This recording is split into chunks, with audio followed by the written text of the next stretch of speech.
I'm talking fast-paced action. I'm talking lights, camera, action. You better be about that action, cause ain't no need for no act. Talking hits so hard they breaking backs. Yeah, I ain't with all the chitter chatter, only talking facts. It's the NAL. We be Good evening, ladies and gentlemen, and welcome to another edition of Inside the Walls podcast. I am Jim Bernier. Week 3 is in the books. 2 games, 2 different storylines coming out of Pueblo and out of Salina. Interesting matchups. We'll touch up on that later in the interview we had with Evan Lewandowski, the quarterback of the Salina Liberty. But we have to get through all the news and notes of the National Arena League here during week preparation for week 4. And we can't do this without our sponsors. Black Rifle Coffee, Hard AF Seltzer, First Phantom Energy, MyBookie, and SNHU. Also, you can follow us all on social media platforms at NAL Football on Facebook, Twitter, Instagram, and TikTok. Also, Facebook, easy search, National Arena League. And visit everything National Arena League related at thenationalarenaleague.com. Also, visit all the 9 sites for your local NAL team to get connected with tickets and merch for the 2026 season. You can all get that at easily located at nalshop.com. But speaking about news and speaking about networks, a big network made an announcement this past week, or earlier this week, in the Scripps Sports Network, a 24-hour live stream sports network that is going to be available on platforms, and there are future announcements to be made on that. Scripps Sports Network will launch a plethora of content from the WNBA, the Professional Women's Hockey League, and also the National Arena League. You can access the Scripps Sports Network via the Roku channel, Samsung TV Plus, LG channels, Prime Video, Amazon Prime Fire Stick, Alexa, Google TV Free Play, and also coming soon, Vizio TV. Action-packed of National Arena League action on Scripps Sports Network is coming soon. More information with NAL's relations with Scripps will be coming in the coming days. But remember, if you want any NAL action and anything to look back at the previous week, from highlights to coaches' shows to full games, remember, visit nalnetwork.com, subscribe. And one of the biggest questions we've been getting from our listeners is, how do we subscribe to the NAL Network? Simple, 2 ways. You click on the NAL Network, click on the game you want to view, click it again and say subscribe that way. Or go to nalshop.com. There's a link in there to click and subscribe as well, and multiple links on our website, thenationalarenaleague.com, to get all the epic matchups, especially for week 4. And speaking about week 4, here are the matchups that are coming this week. I'm talking fast-paced action. I'm talking lights, camera, action. You better be about that action, cause ain't no need for no act. Talking hits so hard they breaking backs. Yeah, I ain't with all the chitter chatter, only talking facts. Big time matchups, including in Southwest Kansas, a matchup between Omaha, a renewal of sorts, as Omaha gets the little double combo of playing against former teams that they used to play for former leagues. Also, we got a unique matchup in Salina, Colorado versus Salina, Paxton versus Evan. Kind of a little hyping that up. You'll see in the interview what we were talking about. And also the matchup in Amarillo. The Amarillo Warbirds host the Louisiana Rubru in NAL action. And later in the night, the later matchup in the game, Sioux City and Pueblo, the battle for first place. Do you love it? Week 4 action at NAL kicks off at 6 p.m. Central this Saturday on the NAL Network. But sometimes you have to look in the past and see some of the scores and highlights. Here's these past week's highlights and results from week 3. I'm talking fast-paced action. I'm talking lights, camera, action. You better be about that action, cause ain't no need for no act. Talking hits so hard they breaking backs. Yeah, I ain't with all the chitter chatter, only talking facts. It's the NAL, we be playing indoors, no outdoors, and it ain't on the ground. It's the NAL, it's the NAL, it's the NAL, it's the NAL. Ooh! I said the NAL, the NAL, the NAL. The NAL, the NAL, the NAL. Oh! The NAL, the NAL, the NAL. Yeah, the NAL, the NAL, the NAL. Let's go! I got that beat, I'm talking beef, I'm talking roots, I'm talking Bruce, I'm talking Warbirds, Spartans, Bandits, Storm, and Liberty. The NAL is here, it's all lit in here. no fear, ain't no fear, ain't no fear, ain't no fear, ain't no. It's all lit in here. Ain't no, ain't no, ain't no, ain't no, ain't no. The NAL, the NAL, the NAL, the NAL, the NAL, the NAL. Let's go. I got that beat. I'm talking beef. I'm talking fast-paced action. I'm talking lights, camera, action. You better be about that action, cause ain't no need for no act. Talking hit so hard they breaking backs. Yeah, I ain't with all the chitter chatter, only talking facts. It's the NAL, we be playing indoors, no outdoors, and it ain't on the ground. It's the NAL, it's the NAL, it's the NAL, it's the NAL. Ooh! I said the NAL, the NAL, the NAL. The NAL, the NAL, the NAL. Oh! The NAL, the NAL, the NAL. Yeah, yeah. The NAL, the NAL, the NAL. Let's go! I got that beat. I'm talking beef. I'm talking roots. I'm talking Bruce. I'm talking Warbirds, Spartans, Bandits, Storm, and Liberty. The NAL is here. It's all lit in here. It's all lit in here. Ain't no fear. Ain't no fear. Ain't no fear. Ain't no fear. Ain't no. It's all lit in here. Ain't no. Ain't no. Ain't no. Ain't no. Ain't no. The NAL. The NAL. The NAL. The NAL. The NAL. The NAL. Let's go. I got that beat. Interesting results for both. Like I said, two different types of storylines. Pueblo solidifies themselves as the #1 team in the NAL with their 3-0 record to start the season. Also, Salina comes into the fold, makes a major statement right off the bat against a rival of sorts with the Omaha Beef. And Omaha 0-2, unfamiliar territories. How do they respond? A lot of that will be leading up to week 4's conversation, especially for NAL game day. NAL game day this week. We'll see it. Yes, there we go. The battle of first place. Sioux City, Pueblo this week's NAL game day. Again, been pretty hopping in NAL game day. Appreciate all the listeners and follows. Yes, it will now be live streamed now on my Facebook page, Inside the Walls podcast. It is. Been getting a lot of requests for that, so we're going to bring that back with a live stream as well. Again, I would start live streaming at 5 p.m. Central Time, right before you guys get ready for the NAL action for week 4. That's NAL game. It's Punishers battle for first place. What a way to kick off week 4 in the National Arena League. But sometimes you have to look back at some of the most plays and excitement plays of the week. Here's the NAL's top 5 plays for week 3. I'm talking fast-paced action. I'm talking lights, camera, action. You better be about that action, cause ain't no need for no act. Talking hit so hard they breaking backs. Yeah, I ain't with all the chitter chatter, only talking facts. It's the NAL, we be playing indoors, no outdoors, and it ain't on the ground. It's the NAL, it's the NAL, it's the NAL, it's the NAL. I said the NAL, the NAL, the NAL. The NAL, the NAL, the NAL. Oh! The NAL, the NAL, the NAL. Yeah, yeah. The NAL, the NAL, the NAL. Let's go! Fire it to the back of the end zone and a touchdown. I got that beat. I'm talking beef. I'm talking roots. I'm talking Bruce. I'm talking Warbirds, Spartans, Bandits, Storm, and Liberty.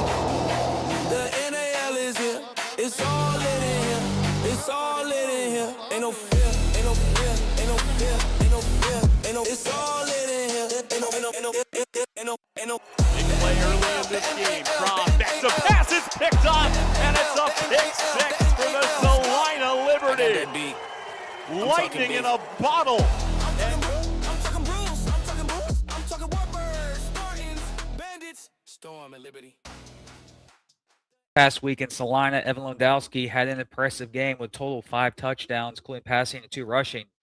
But we learned his story, where he came from, where he started, his European stands, culture changes between the United States, and the different variations of the sport.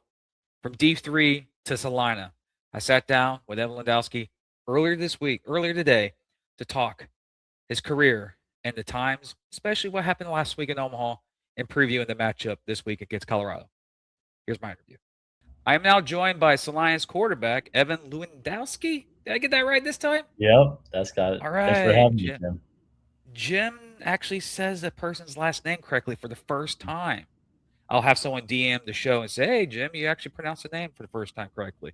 We have those people. But anyways, Evan, welcome to the show. Appreciate you joining. First off, Congratulations on last week's win against the Omaha Beef. We'll talk about the other team later. Big performance to come out. You're the last team in the NAL to actually go out and play. But you came out with a bang and you jumped on Omaha early and you put them away pretty quickly. How was that game experience, especially your first game in the National Arena League? Yeah, like you said, I feel like I've been waiting for a month now. I see all these other teams playing, and I just want to get out there. But also, like you mentioned, we came out fast against the Beef, defense and special teams. So when you get up 19-0 in the first quarter, it's easy for me to go out there and be comfortable leading our offense. Not looking for too many shot plays at that point, just being a good game manager. Well, it also helps when your defense gives you 14 points off of turnovers to start off the game. And, well, you added your own 2 rushing touchdowns, including 2 passing touchdowns. Three of those passing touchdowns you did, 2 of them I'm like, that should be on ESPN Top 10, how they were dynamic. One of the guys, I think it's either Duke or probably Thompson. I think it's Thompson. The first Trey one Jackson. where Trey Jackson. Why did I get Thompson from? See, now I'm going to get DM about Jim doesn't even know the roster of Salina. Here we go again. He caught it. Looked like he caught it with the ball in the helmet on the wall. Like the first. Yeah. And I'm like, I was like, can we have another camera angle closer to there? But you were threading the needle, and y'all had one touchdown pass halfway through. I'm going to say towards the end of the game, the receiver was double covered, and you put it right where he can only catch it, and he caught basically like one-armed. You were on fire, especially sitting on the bench for 2 months, 6 weeks? When did camp start for you guys? It's been a while, it seems like. Camp started only 2 weeks before our preseason game, so yeah, we've had probably a month of practices so far. So, okay, pretty sharp against a team that you can say that Omaha was kind of reeling after like having their game against Pueblo, losing at home, and then they come into Salina, a rebirth of a rivalry again. This is your first game against Omaha, but there's history between the 2 organizations. But it felt like once you got ahead of them, they were reeling. What was the dynamic of that game? How did you execute your game plan? Not because of your passing abilities. What was Omaha showing you that you were exploiting throughout the game? So on defense, they were showing a lot of one high and trying not to let me throw the ball deep. I mean, that's kind of any team's game plan. Don't let the team chuck it on you and get those big shot plays. So we kind of just took advantage of that, hitting some hitches or screens and getting our run game going. For me out there, I have amazing receivers that'll go up and get the ball, a great O-line, and a 2-headed horse in the backfield. And when they get going, it's really a lot easier out there for me. And also, you have some scrambling ability. You did do on our stats, says a 16-yard run for a touchdown. It looks like it was a read option. You kept it, and you ran in. And they finally got to you, but you were already in the end zone. It felt like your running game led to those read options to open up like that. But at the same time, I think when they realized that you weren't throwing it deep, they had to play the run even more. So when they were playing the run, they were over pursuing. You got them on those couple of those read options, especially that rushing touchdown. As a person who's watched that game from the beginning to end and actually had to rewatch it again to do some film study, one thing I noticed that you capitalized on Omaha's over aggressiveness on the defensive line. When they when they were coming after you, you stepped up in the pocket and you dumped it off, or you did a little read option. When they start reading he's handing the ball off, you're keeping it, and you did that 16-yard run for a touchdown later in the game. That basically, honestly, the game was already sealed, but there were still at that time I think 8 minutes left in the game. You're not going to take knees every single down. This ain't Madden, but sometimes you want to flex some. Sometimes if you're a Madden player, you want to flex numbers, but hey. You're playing football. The object of a team is to beat a team and stop them. You executed that game plan. Looked at your stats. Are you considered a running quarterback, or you love sitting back in the pocket and passing? Well, my first job is to sit there and pass, I guess you could say. But I kind of developed my running game starting, I guess, my senior year of college. I would say I really looked up to guys like Lamar and saw that in the NFL, the run game is important for a quarterback, not just me taking the ball and running QB power, but just having the ability to extend plays with my feet. kind of bought into that, and I think it's showing at this point in my career. I'm able to make those plays when the time comes. Making the plays on your feet. I know a lot of people go out and look at quarterbacks, especially in the NFL and the college football. Is usually you get older, you realize you need to trust the players around you for you to elevate your career. You talk to, I've heard Tom Brady's talk on podcasts and documentaries. When he realized that he needed to trust his offensive line more, that's when he became better as a quarterback and became what he was. Peyton Manning also said, if you don't trust your offensive line, you don't belong as a quarterback. Who was the other guy that had Donovan McNabb? He goes, the only reason why I was running because he didn't have an offensive line. If he trusted his offensive line, he felt that his career was going to be a lot shorter. But speaking of offensive lines, the Hogs in front of you kept you on your feet. Besides you, doing the tush push for a touchdown and going heads first for a touchdown. What's the guys up front meant to you so far this season, especially keeping you standing on your 2 feet against the Omaha Beef? Yeah, whenever you can walk out of a game with 0 sacks as an offense against the Beef as well, a great team, you got to give props to the O-line. From the day I've been here at camp, I feel like I've always had a great pocket. Even if the ends beat them upfield, you know what happens, but they're getting on their hips and driving them upfield, and I've had a clean pocket so far. Those runs really happen for me when the defensive backs do a great job on a play. It will happen once or twice a game. And that's when I got to show my legs. And if no one's guarding me, yeah, I'm out for 10 or 20 at a time. Well, 10 for 20 at a time in an indoor game is equivalent to what, 40 in the outdoor game? I don't know. Yeah, it's a little different. They'll eventually start catching up to me. They're a little faster, but yeah, 10 to 20 in this game is pretty good. But again, you start off the season with a big win over Omaha. That's the only time you play Omaha this year, so that could be pivotal towards the end of the year if there's tiebreaker scenarios going involved for a postseason run. But the next opponent is the Colorado Spartans that they're coming in town. And you're playing against an individual that a former first-round draft pick in Paxton Lynch. But that team showed a little bit itself in the first week. Offense was struggling. Defense was doing their part, but it felt like first week jitters. They responded in week 2 against Dallas. What's Colorado shown you so far in film, what their defense has done, and what do you think is the best chance for you to attack that defense? And what's your opinion about going up against a former first-round draft pick in Paxton Lynch? Yeah, so after looking at film so far, just like any other game, I think it's pivotal to get our run game going and get those easy throws out from me at the beginning that any quarterback wants to dink and dump at first and then eventually build up to those play actions or deeper shots. Playing against Paxton Lynch, I won't be going against him. He's not on defense. I'm not on defense going against him one-on-one, but I'm really excited for our defense to get a shot to go against a first-round NFL quarterback. Me going against our defense every day, our defensive backs throwing at them. We're creating a winning environment ourselves and competing against each other, and I just want them to go out and enjoy themselves on Saturday going against him. Well, come on, man. I'm trying to hype you up. Evan versus Paxton, prime time, NAL Network. He's a first-round NFL quarterback. He knows it's him versus himself, and it's me versus me out there.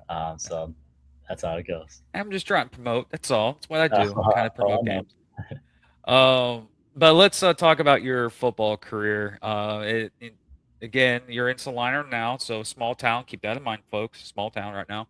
Let's go back to your early stages of University of Wisconsin Whitewater, where you not necessarily started your playing career, but that's where you elevated your career, and you set a couple of interesting records, especially a D3 record for 9 touchdowns in the game against University of Wisconsin River Falls? River Falls. Yep. River Falls. Okay, so your experience in D3, what was that like?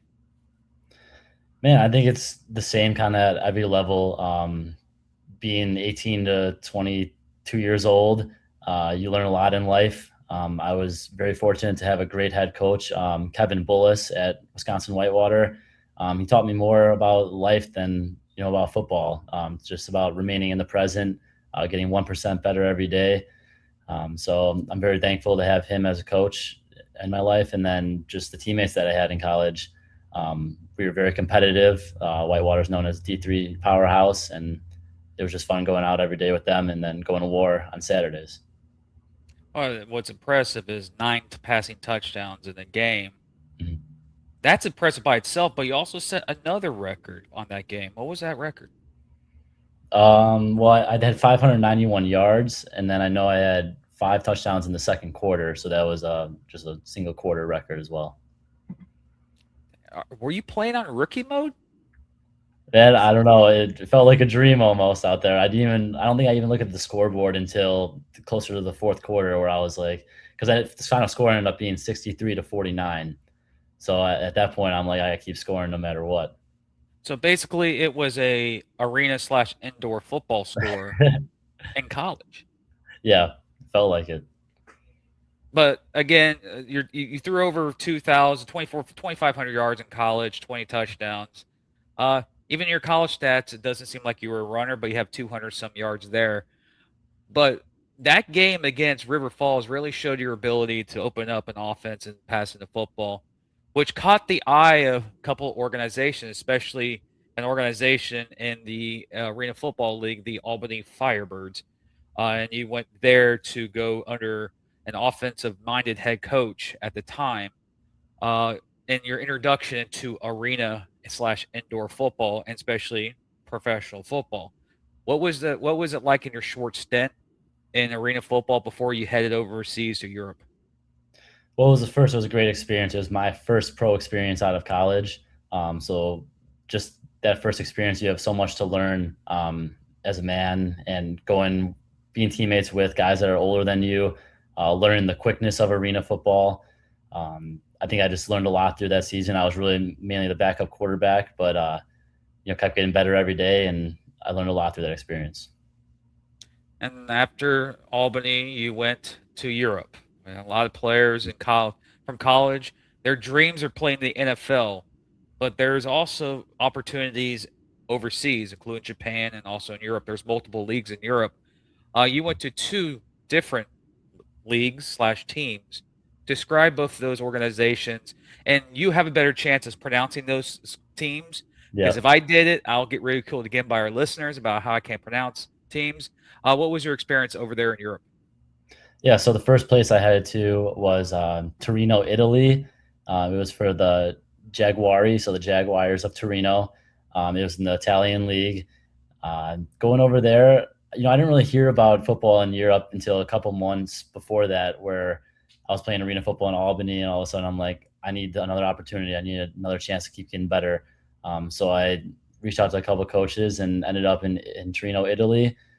Out there for me in Italy, my teammates were, I would say, a little younger, more of the college age range. So I was, put in the situation where I had to become a coach for them, in a way, teaching them what I learned in college, or what I want them to keep pushing forward when I happen to leave Italy. And then after that, I had a chance to go straight join a team in Straubing, Germany. So I flew over the Alp Mountains, about an hour and a half. Ended up in Straubing, Germany to join them. About halfway through their season, they were looking for an American quarterback. And I was just an hour and a half flight away. So decided to go over there. In Germany, my teammates were a little older.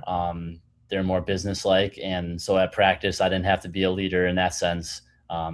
They knew their jobs in the run game. It was mainly just focus on the little skills at receiver, coming back to the ball, stemming on certain routes. But for me, European experience was really a lot of coaching, and just learning from them, because even though they're getting better themselves, I always love learning from my teammates as well. And that's what a lot of people don't realize about American players when they go over to Japan and when they go over to Europe. They're not there to just play football. They're there to help those programs is football. You're actually running their whole levels from what we consider tap hole and that's baseball. Like little elementary, middle school, high school. They don't play football, American football, in their education systems. They actually have clubs, and American players go over there, and they're the ones teaching the club teams as they go right through the ranks up to the top teams. And there's always like the GFL, the team in Germany, I think the GFL team is the senior team with the older Yep. players, and you move up to there. Is that something like that for you? It was almost like slowly like getting into coaching, and is that something that may entice you in the future? Like, when playing career ends, I may be interested in coaching because of the experience you had over there in Europe. Mhm. Well, it really helped because I felt like on both the teams, the players were just so passionate about the game. You don't really think that as an American. You're like, oh, they have football over there, but what's it like? But those guys are so passionate, and that's why I loved coaching them. Um, I know that for me, I don't know if I'm going to be a coach of football one day, but I definitely want to be, a quarterback trainer, do that type of thing. But just passing the football knowledge that I have forward in some way. Because it's my 19th, I think, football season since I was 7 years old. I don't want to leave all that in the dust. I want to pass it forward for sure.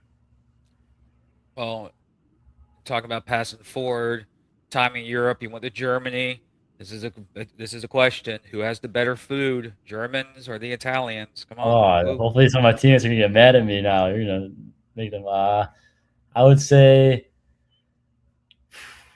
the pasta and pizza in Italy was pretty good. If you're looking for more of like meat and potatoes, schnitzel type meals, the German food. So I kind of think it depends on what you want. I'm not going to give you a firm answer because I loved both of them, and I wouldn't trade either one for the world. So it was great food in all of Europe. Oh, that's a good answer. But I can say, because I didn't I'm going to say it: Italians, better food. I'm just saying. Yep. Germans, better alcohol. Just saying.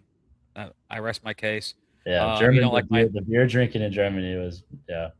pretty shocking. They consume a lot. And you go, are you okay? He's fine. But speaking about, well, not speaking about drinking. Speaking about cultures and the European culture, a little bit of a culture shock. You think go from Europe and you fly all the way back to the United States and you land in a small town in the middle of Kansas, of Mhm. Salina. How was the recruiting getting to Salina, and how's the experience been being in Salina? Well, to get here, I've been connected with Coach O for a couple of years now, just having quick chats back and forth. But it finally worked out where he was looking for quarterbacks to bring into camp, and I was looking for an opportunity. So I'm originally from Chicago area as well. So this Salina Midwest vibe, I'm kind of used to. I think it's 94 today outside, and then for the next week after this, it would be 60 and windy. So I'm kind of used to that from the Chicago area. Coming from Europe to here, man, obviously the different cultures, languages, but you see the same type of passion from players. That's why I said it was pretty cool going over to Europe and seeing how much they love the game.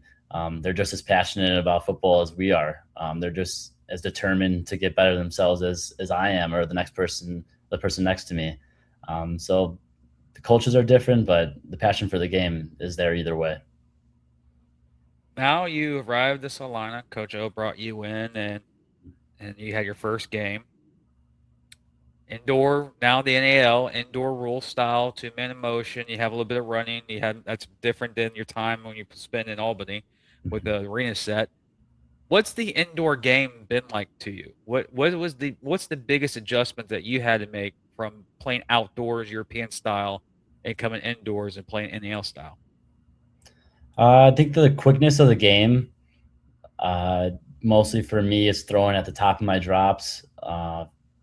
For either route. So say you have a quick game concept, I'm kind of throwing at the top of the drop to either of those two routes. I'm not resetting to one.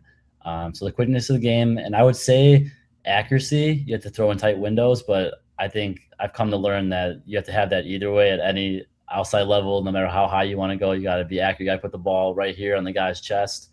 Right. So I kind of just the quickness of the game. I enjoy the NAL a lot so far because of the 2 men in motion, and the defense can do more with their coverages. In the arena football, it's kind of one guy in motion. It's more one-on-one football and hoping that guy wins. But this is more defense based. They can get into more coverages, and it's more of a real football feel. That's one of the tendencies I see from. There's another league in our industry that has similar rules than us, 2-minute motion, and what I've seen is that the players who play our style get the phone calls from the UFL and the CFL a lot quicker than the arena style. Even though the talent is equal to all of the leagues, I just feel it's just me. I feel players get more opportunities because of the different coverages they can actually play. It feels like coaches look at the indoor game and go, you can simulate that to the outdoor style Yep. compared to the arena. Like you said, it was a lot of 1-on-1 and you do a lot of mixed coverages. But again, first time in the NAL, first win in the NAL. You got a big game against Colorado. You have time. What's been the thing that you've enjoyed so far in a few weeks in Salina? What's your go-to thing? What's the thing to do in Salina besides practicing playing football?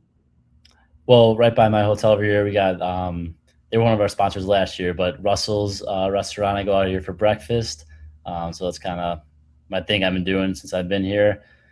Head up to Indian Rock Trail. It's a pretty good view of all of Salina up there. I maybe go there for a sunset one day after I'm done watching film, just to chill out a little bit. But I love the people in the community here so far. I want to be known in the community as a quarterback, as a mentor for the kids. And I think I've felt the same support from everyone in the community here, not just at the game, but when I'm out eating or going to do meet and greets or going to wash my clothes at the laundromat. I get the same support from them, and I love that feeling. So you basically want to be technically like the mayor of the city. You want to be the quarterback of the city, but not with the mayor responsibilities. You want to be recognized, but you also want to be known as a leader of Salina and the Liberty. Also, from what I've heard, is like it seems like everybody in Salina is a part owner of the team, depending on all the ownerships that Salina has. So there's always eyes watching you. I'm just saying.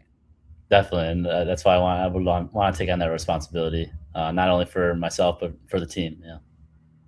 Well, Evan, I appreciate you joining me on this edition of Inside the Walls. I know practice week is still continuing. You got a big game this week against Colorado. Tell the fans right now where they need to go for this weekend's game. You need to head to Tony's Pizza Event Center. Man, it's a place to be in Salina. It's going to be rocking on Saturday. We got former NFL quarterback coming in to go against our defense, and we'll see if we can keep streak up on offense, scoring every time. See, he can do some promotion too there, Salina. Let's go. With that, ladies and gentlemen, thank you, Evan. Appreciate it. And we'll be back right after this for more Inside the Walls podcast. Cool. Thanks, Jim.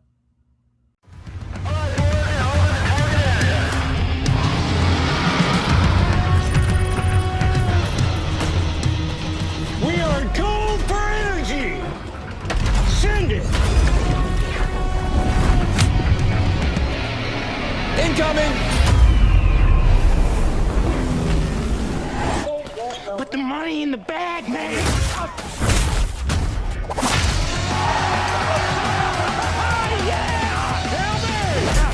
As I said, your paycheck is your thank you. What's going on back there? This is awesome!